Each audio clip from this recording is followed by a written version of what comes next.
Halo soal mistik, kembali dengan saya Triandoko di Bermain Jiwa.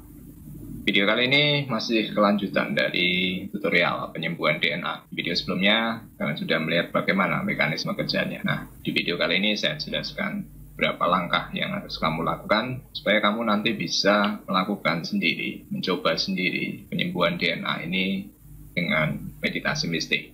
Oke, simak video ini supaya kamu bisa menangkap hal-hal apa saja yang mesti kamu lakukan.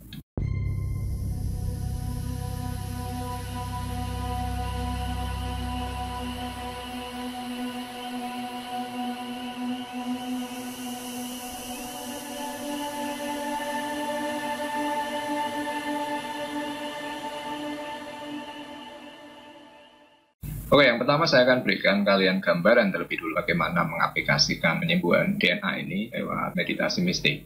Jadi, buat kalian yang belum tahu lebih banyak tentang meditasi mistik, silahkan kamu lihat video nomor 58 di channel Bermain Jiwa. Jadi, pada intinya, semua aplikasi penggunaan dari meditasi mistik ini ada di fase kontemplatif, fase perenungan.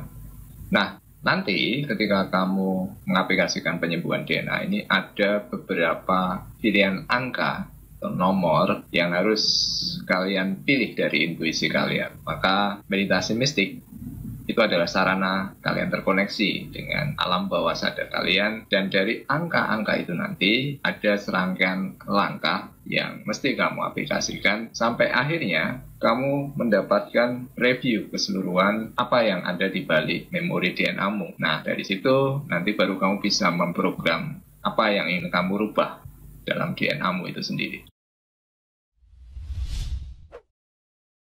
Oke, sekarang kita lebih perjelas bagaimana nanti kamu memilih angka-angka yang menjadi informasi dari beberapa hal yang bisa ditarik dari memori DNA-mu. Nah, untuk memilih ini nanti kamu mengaplikasikan di fase kontemplatif menggunakan intuisi. Nah, buat kamu yang belum tahu banyak tentang intuisi, kamu bisa lihat di video channel Bermain Jiwa, kamu cari saja intuisi. Ada video di seri 72, kalau tidak salah, judulnya 3 cara melatih dan mengembangkan kemampuan intuisi. Nah, ini bisa kamu gunakan untuk memilih angka, oke? Nah, pada dasarnya ada 2 cara kamu menggunakan intuisi. Satu, tanpa alat, dan yang kedua dengan alat. Nah, kalau dengan alat bantu, itu yang seperti kamu kenal, seperti ramalan dengan kartu tarot. Nah, itu juga nanti juga ada dengan pendulum. Jadi alat itu nanti membaca informasi dari intuisimu. Nanti mungkin di video terpisah saya akan bagikan bagaimana menggunakan pendulum. Nah, khusus di video ini saya akan jelaskan teknik sederhana yang bisa kamu aplikasikan sendiri, namanya kinesiologi. Kinesiologi itu apa? Jadi kinesiologi itu adalah studi tentang gerakan. Jadi ada korelasi antara level stres atau pikiran bawah sadar kita ini dengan kerja otot-otot seluruh organ kita. Nah, ini bisa kamu manfaatkan untuk nanti menentukan angka yang akan kita gunakan dalam terapi penyembuhan DNA ini. Nah, cara sederhananya seperti apa? Kamu bisa gunakan tangan, posisi jari dan tangan seperti ini. Oke, ketika nanti kamu mengaplikasikan langkah-langkah yang akan saya jelaskan, kamu coba konfirmasi dengan menarik tangan ini. Nah, bagaimana kinesiologi ini bekerja? Kamu bisa lihat ketika bawah sadarmu itu selaras, dia akan kuat, tangan ini akan kuat. Ini konfirmasi ya. Dan ketika dia lemah, ini konfirmasi tidak. Jadi pikiran bawah sadarmu itu terkoneksi dengan otot, dan dia jujur, tidak bohong. Maka ketika kamu sudah rileks, kamu aplikasikan nanti kinesiologi ini yang paling sederhana dengan teknik semacam ini, kamu akan menemukan jawaban. Cara lain, kamu bisa menggunakan seperti ini, seberapa tekanan. Kalau kuat berarti yes, ya. Kalau lemah berarti tidak. Oke ya, jadi ini cara nanti kamu menentukan beberapa pilihan angka yang akan kita aplikasikan dalam penyembuhan DNA.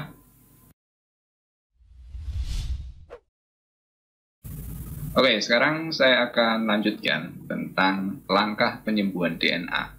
Jadi saya ulang tadi, kamu menggunakan intuisi untuk memilih angka nanti, bisa dengan alat bantu maupun tanpa alat bantu. Dengan alat bantu kamu menggunakan kartu tarot, pendulum, atau tadi kinesiologi. Kemudian kalau tanpa alat bantu kamu menggunakan indera non-fisikmu, 4 clairvoyance, clairaudience, clairsentience, dan claircognizance. Oke, nah sekarang 5 langkah penyembuhan itu apa saja?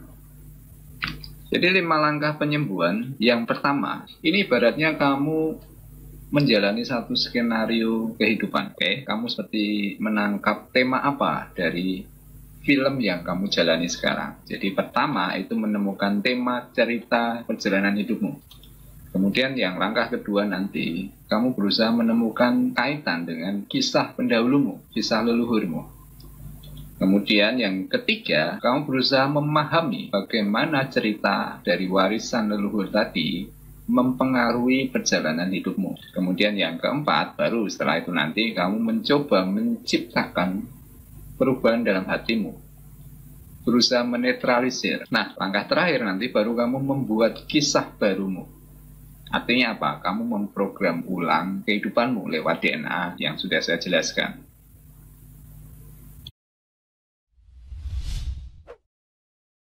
Oke, sekarang kita mulai dari langkah yang pertama, menemukan tema cerita dari perjalanan hidupmu. Oke, ketika kita mencoba melakukan penyembuhan, kita harus tahu tema pelajaran apa yang kita sekarang proses dalam kehidupan sekarang ini. Langkah pertama, saya akan tunjukkan di layar.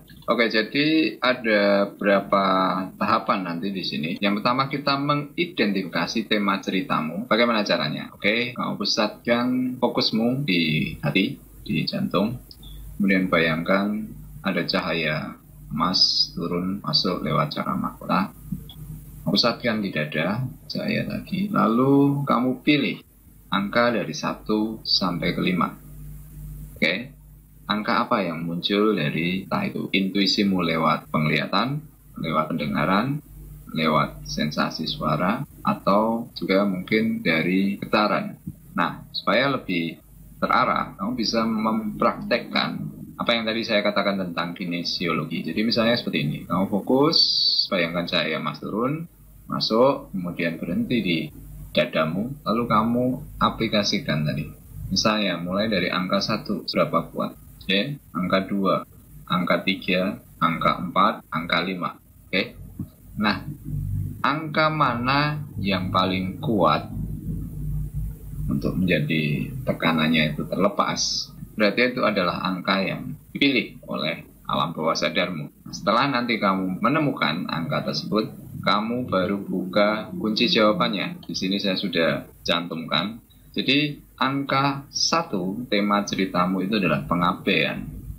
Jadi kamu punya warisan DNA dari garis cerita pengalaman hidup yang terabaikan. Kemudian yang kedua itu adalah kurangnya kepercayaan. Seperti apa? Jadi mungkin pendahulumu karena dia dalam kondisi tertentu, ini yang mengakibatkan dia kurang dipercaya untuk misalnya satu pekerjaan, atau mungkin satu posisi dalam keluarganya. Kemudian garis cerita yang ketiga itu adalah hilangnya harga diri. Kemudian yang keempat ini adalah penolakan. Kemudian yang kelima pengkhianatan. Jadi tema-tema ini adalah garis besar dari seluruh cerita yang sekarang kamu warisi dari pendahulumu. Oke, sekarang kita masuk ke pertanyaan yang kedua. Jadi pertanyaan yang kedua, pertanyaan B ini untuk menemukan pola archetype atau karakter ya.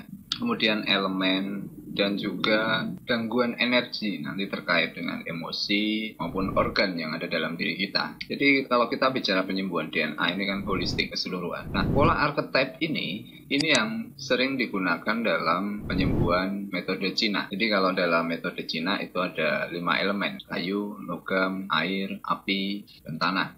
Nah, nanti dari situ akan diketahui karakter mana yang mewarnai tema perjalanan masalahmu, kemudian organ-organ apa yang terlibat, kemudian gangguan apa dari sisi energimu itu yang mendominasi. Nah, maka dari situ kamu akan mulai bisa mengambil langkah untuk memprogram DNA-mu. Oke, bagaimana caranya? Sama, jadi kamu meditasi, kamu tenangkan pikiran, masuk dari fase pertama, fase meditatif, kemudian fase 0. Setelah kamu benar-benar tenang, damai, bebas dari apapun, kamu mulai masuk fase kontemplatif. Nah, di sini kamu pilih antara nomor 1 sampai dengan 5. Kamu bisa gunakan intuisi tanpa alat, apa yang muncul dari mungkin suara, pendengaran batin, pendengaran pikiran, atau dari gambaran yang lewat, atau tadi yang saya katakan, kinesiologi. Baik lagi, angka 1 kamu rasakan ya, fokus di dada. Sambil di dada, cahaya emas turun di dadamu. Kamu rasakan seberapa kuat angka 1 sampai dengan angka 5. Yang terkuat itu adalah jawabannya. Oke, nah setelah kamu selesai, kamu catat ya. Kamu ingat tadi temamu angka berapa yang pertanyaan sebelumnya kamu catat. Nah sekarang pertanyaan yang kedua, pertanyaan B ini nanti juga kamu catat. Jadi nanti setelah semua selesai, kamu punya catatan lengkap dari langkah pertama ini. Oke, nah sekarang pola gangguan energi seperti yang kamu lihat di layar, ada 5 elemen. Elemen logam, air, kayu, api, dan bumi atau tanah. Nah, karakteristik dari elemen logam itu alkimia atau ahli kimia. Kemudian karakter yang kedua filsuf. Karakter yang ketiga ini pelopor. Karakter ketiga penyihir. Karakter keempat ini adalah hakim atau penjaga kedamaian. Nah, di sini ada kehilangan. Maksudnya apa? Apa yang membuat energimu itu tersedot terkait dengan elemen yang kamu miliki. Seperti ini, alkimia. Kehilangan apa? Kehilangan kemampuan untuk mengubah kepercayaan lama menjadi realitas baru. Nah, ini kamu coba nanti telusuri dalam perjalanan hidupmu terkait dengan masalahmu. Kemudian yang elemen air, filsuf ini, kehilangan kemampuan untuk melihat gambaran yang lebih besar. Elemen kayu, pelopor, kehilangan kemampuan untuk bergerak maju. Kemudian elemen api, itu karakter penyihir, kehilangan gairah, kehilangan semangat. Kemudian yang elemen bumi, tanah, karakter hakim atau penjaga kedamaian ini adalah hilangnya kesetaraan. Oke, jadi kamu catat, nanti kita akan evaluasi di pertanyaan berikutnya.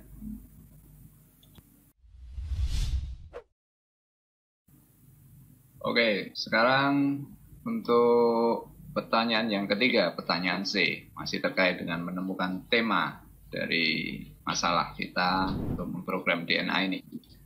Jadi pertanyaan C ini, pertanyaan ketiga ini untuk mengidentifikasi organ serta emosi yang terkait dari gangguan ketika kita sudah menjawab pertanyaan tadi, 5 elemen. Nah, bagaimana caranya? Di sini sudah saya tulis. Jika tadi di pertanyaan sebelumnya, di pertanyaan B, kamu memilih jawaban 1, 2, 3, atau 5, oke, maka kemudian seperti tadi, kamu tutup mata, bayangkan cahaya emas masuk lewat cakra mahkota turun di dada, pilih angka 1 atau 2.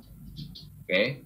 Nah, kemudian kalau jawaban pertanyaan sebelumnya tadi kamu milih angka 4, maka kamu sama juga tutup mata, fokus cahaya emas masuk dari cakra mahkota turun ke dada. Nah, kamu punya pilihan dari angka 1 sampai dengan 5. Oke, mana yang terkuat itu jawabannya. Nah, sekarang saya akan ulas dulu. Kalau kamu milih 1, 2, 3, 5, ini yang akan muncul. Jadi, kalau tadi kamu memilih alkemi, angka 1, kemudian kamu memilih angka 1, artinya paru-paru dan kesedihan. Kalau angka 2 berarti usus besar dan kekakuan atau perasaan terjebak. Oke, jadi yang pertanyaan ini tadi, kamu punya pilihan masing-masing 2. Oke. Nah, kalau yang pertanyaan ini, kalau jawaban di pertanyaan B tadi kamu memilih 4, maka kamu tadi mencari pilihan angka antara 1 sampai 5. Nah, ini jawabannya. Jadi, kamu tulis hasil temuanmu dari angka yang sudah kamu proses lewat intuisimu tadi, lalu kamu catat. Kalau kamu hasilnya 1, ya paru, kesedihan misalnya. Kalau tadi kamu pilihannya elemennya filsuf, kemudian sekarang muncul angka 2, artinya organ yang terkait kandung kemih, kemudian emosinya iritasi, semacam luka di hati. Oke. Nah, seperti yang kasus untuk jawaban B di nomor 4, kamu juga menentukan apa hasilnya dari 1 sampai 5 tadi. Apakah jantung, adrenal thyroid, usus halus, atau organ wanita dan organ pria. Oke ya, jadi ini pertanyaan C-nya, kamu catat juga, nanti kita akan evaluasi di langkah berikutnya. Oke, sekarang kita masuk ke pertanyaan terakhir, pertanyaan D dari langkah pertama, menemukan tema dari permasalahan kita. Oke, jadi untuk pertanyaan D ini, kita berusaha menemukan pola gangguan energi tapi dari sisi cakra. Jadi kalau yang tadi itu dari pemahaman 5 elemen dasar dari ajaran Cina. Nah ini sisi pandang yang sama, perspektif yang sama dalam menguraikan pemahaman akan dimensi keberadaan kita secara fisik maupun lapis demi lapis kesadaran. Nah, di sini sisi pandangnya dari sudut cakra. Bagaimana caranya? Sama. Kamu lakukan proses, kamu meditasi, oke? Bayangkan ada cahaya emas masuk, turun di dada, lalu lakukan juga kinesiologi atau kamu bisa dari penglihatan maupun pendengaran. Kamu pilih angka dari 1 sampai 7. Mana yang terkuat, berarti itu jawabannya. Nah, di sini kita bisa mengetahui 3 hal. Cakra, kemudian archetype berdasarkan cakra. Ini karakteristik yang lemah dari titik cakra itu tadi. Kemudian kerugian atau apa yang terjadi dari sisi emosimu yang menyebabkan kamu mengalami masalah. Nah, setelah kamu selesai, kamu buka. Di sini saya sudah sediakan kunci jawabannya. Jadi misalnya pilihan yang muncul dari intuisimu itu ke angka 1, cakra akar. Ini karakteristik archetype-nya yang mewarnai energimu itu adalah korban. Nah, apa yang kamu alami? Kamu mengalami diri pada belas kasihan orang lain atau kekuatan luar, menciptakan hilangnya kepolosan dan kehilangan kemampuan untuk bertanggung jawab. Nah, ini nanti kamu periksa ke dirimu sendiri. Ini karakteristik victim, korban dari masa suatu kondisi. Kemudian kalau yang kedua, cakra sakral ini martir. Di sini dia mengalami masalah dipenuhi dengan penderitaan untuk diri sendiri dan orang lain, menciptakan hilangnya penciptaan dan kemampuan untuk mempertahankan kebahagiaan. Jadi orang yang mengalami masalah ini selalu menjadi korban, tapi dia tidak berani, tidak punya kekuatan untuk keluar dari situ. Ngalah gitu kan. Ini karakter yang muncul dari lemahnya cakra sakral. Nah, cakra plexus atau solar plexus ini egoistik, jadi tidak mengakui kekuatan apapun selain diri sendiri, menciptakan hilangnya kebijaksanaan dan fleksibilitas. Nah, ini gangguan pada problema kita di masalah program DNA itu, egoisme kita tinggi. Ini yang membuat kita terjebak dalam masalah demi masalah. Kemudian cakra jantung, kekasih terluka, ini apa ya? Terkhianati. Jadi apa yang muncul masalah dari sini, tidak dapat melindungi diri dari rasa sakit cinta. Kamu patah hati berkepanjangan, tidak bisa keluar dari, tidak bisa move on. Menciptakan hilangnya cinta dan kemampuan untuk mempertahankan hubungan intim. Jadi kamu akan sulit dapat pasangan baru, atau ya kamu terjebak dalam status hubungan. Kemudian yang berikutnya adalah cakra tenggorokan. Ini non-supportive, archetype-nya adalah aktor. Tidak dapat mengatakan apa yang diinginkan seseorang. Hilangnya kemampuan berbicara kebenaran. Jadi tidak bisa ngomong apa adanya. Tidak tega untuk menyampaikan sesuatu yang dirinya anggap itu adalah benar. Kemudian cakra mata ketiga, analis. Ini over intellectualizing segala sesuatu, jadi terlalu banyak mikir, menciptakan hilangnya kejelasan dan kemampuan untuk mendengar batin seseorang. Jadi kalau orang banyak mikir, akhirnya stres sendiri. Apapun dipikir, kemudian nanti merembet ke penyakit yang macam-macam terkait dengan pikiran. Ini ditemui banyak masalah sekarang, orang di tengah banyak informasi, membuat dia semakin banyak tekanan karena apa? Ya semakin banyak yang dia ketahui.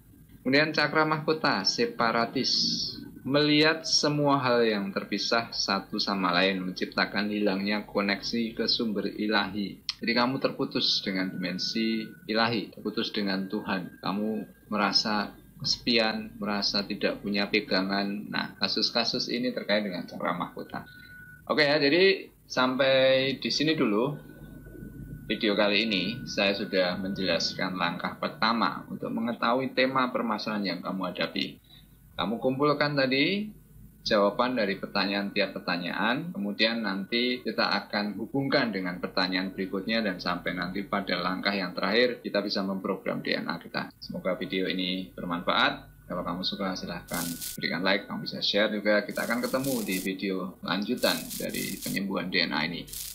Selamat bermeditasi, selamat bermain jiwa.